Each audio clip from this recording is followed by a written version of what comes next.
not getting faster in my running. You know, with the amount of time that I put in training, I should be faster than I am. And so I really think that one of the limitations, it has to be my form.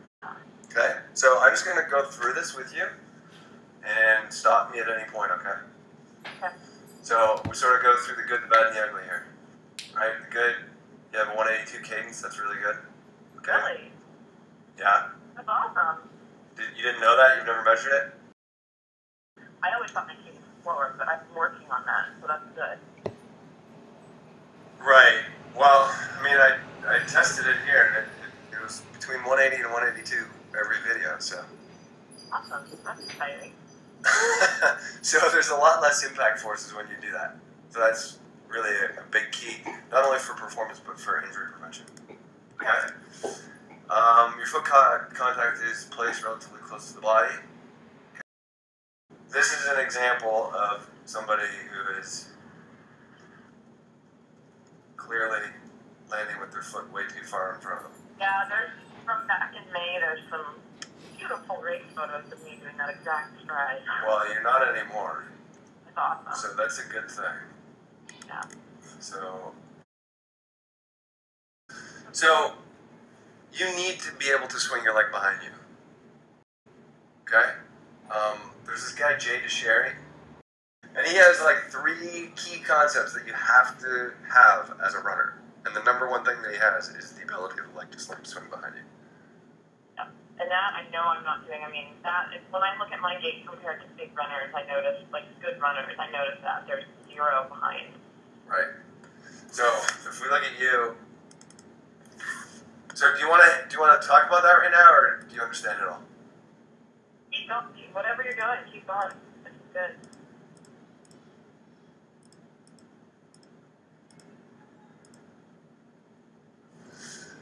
Okay, so if I draw these little dots down your spine, can you see those? Yeah, yeah. So you're arching your back down here.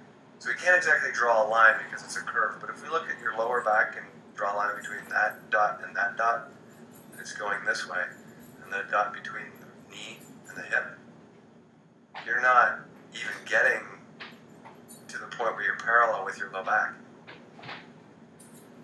Does that make sense? Yeah. So you want to have your hip extending relative to your lumbar spine. Okay. But because you're arching your back, there's really not much hip extension relative to the lumbar spine. Okay. Does that make sense? Yep. So that was the left, and then the right. There's those dots. So I draw a line between those dots and then down your leg. Right? And you can see it's parallel. Okay? So not good. That's why I had you do this test. Right? The thing is when you do this test, if the hip flexors are tight on the left, when you bring your right leg up, this leg is going to come up off the chair. Oh, I thought it was how far I could get my knee to my chest. No, it's whether or not this leg comes up. Okay. Okay? And you're okay. I passed the test. Yeah, so it means your hip flexors, or all the tissues in the front of your hip, actually have the mobility that they need to swing your leg back. You're just not doing it. Okay, so when we watch you run here, remember with Christine the way she was dropping her pelvis? Yeah.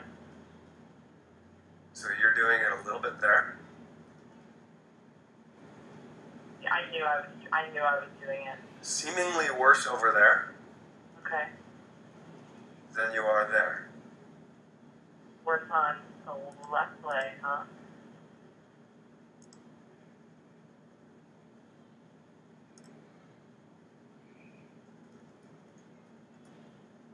Right? Yeah. If we draw a horizontal line here, it looks worse on the left than it does on the right. That might explain why a lot of the soft tissue problems I have are on my left leg. It may be, but it's a little bit deceiving. Because the key thing isn't necessarily how far this drops from horizontal. It's the angle that goes between here and your leg. Okay. And if you look here, your leg deviates in a lot more on your right than it does on your left. Okay. Does that make sense? Yep. So when we measure those,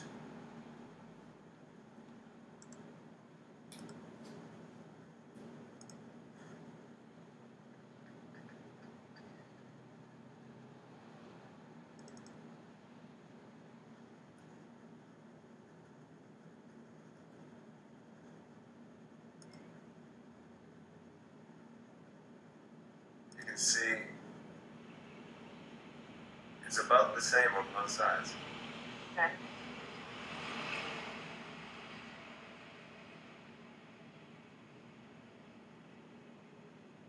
Right?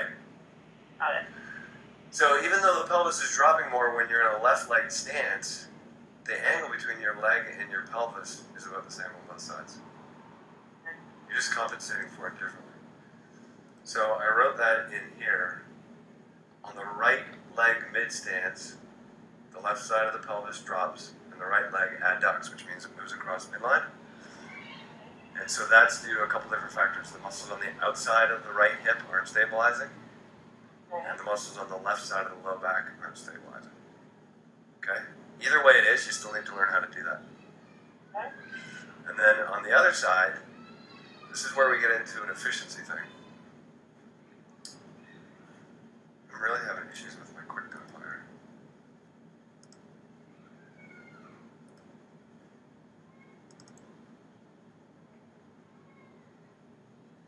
This is really a key point for you for efficiency. Is that technically when you run and you land here, when you're toeing off like this side of your pelvis should be rising above this side. Ah.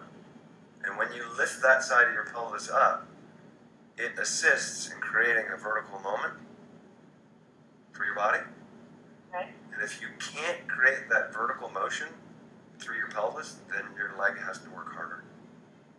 Ah. So if you look here, when you go to toe off, it rises higher than that side. But on this side, it just stays flat. My right hip isn't rising. Right? You can see that difference, right? It's not ideal, but it's okay over here. But this side here, you just don't bring it up at all. It just stays flat. Lazy, huh? Yeah.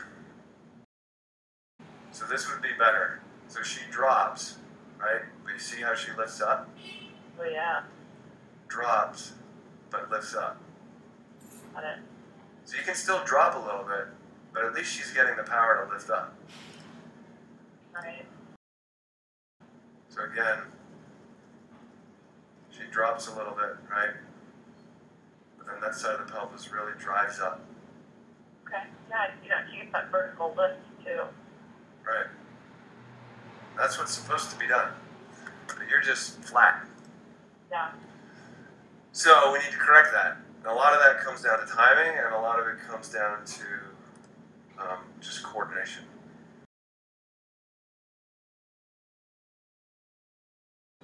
So, overall, things are really good.